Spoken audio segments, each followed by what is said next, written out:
Welcome to Camtasia Studio 7. If you're new to Camtasia Studio and you want to get started quickly, you're in the right place.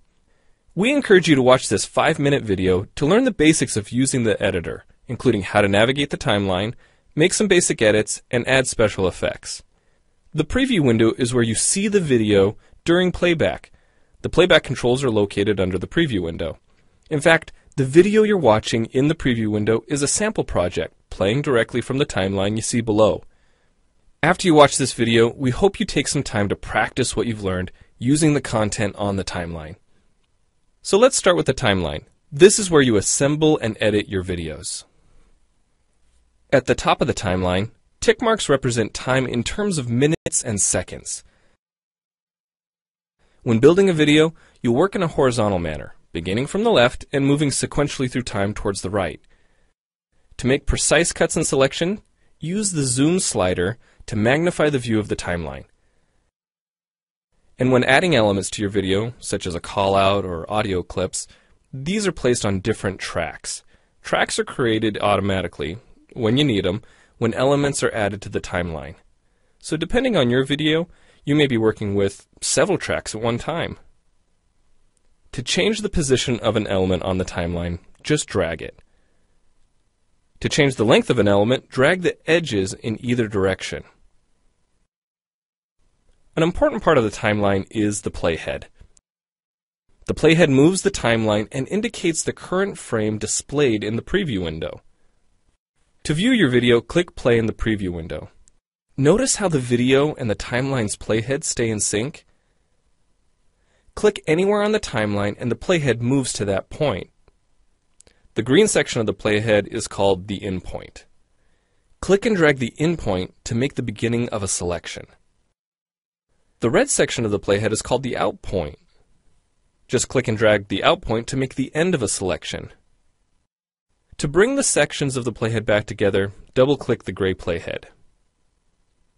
To split a video clip, position the playhead at the desired location and click the split button. And if you want to remove a portion of your video, make a selection with the in and out points, then click the cut button. If you make a mistake while editing, click the undo button. Next, we'll look at the clip bin and the library.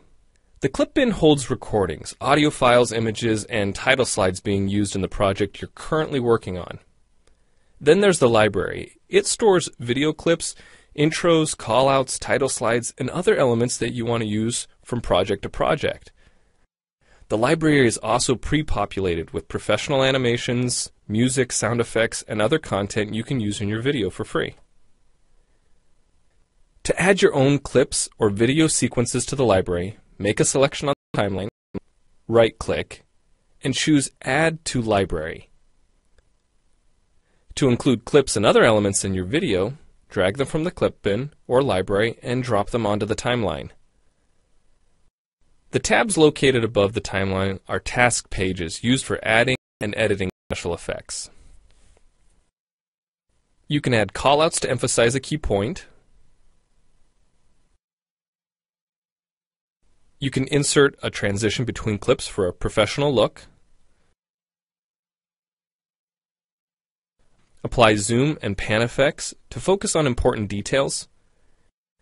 And draw attention to the cursor by changing the color, size, and more. If you double-click an element on a track, the playhead moves to the beginning of that element, and its task page opens, allowing you to make edits to that element. So we've shown you a few ways you can navigate and edit your video, but how do you get content into your video? Well, to make a new screen recording, click the Record Screen button. If you already have an audio or video recording to use, click the Import Media button. When you've made edits and added effects to your video and you're ready to share it, you need to produce the project to create a shareable video. Click the Produce and Share button, step through the wizard, and Camtasia Studio creates a viewer-friendly, shareable MP4 file ready to upload to screencast.com, your blog, or a website. Well, it's time for you to try Camtasia Studio out for yourself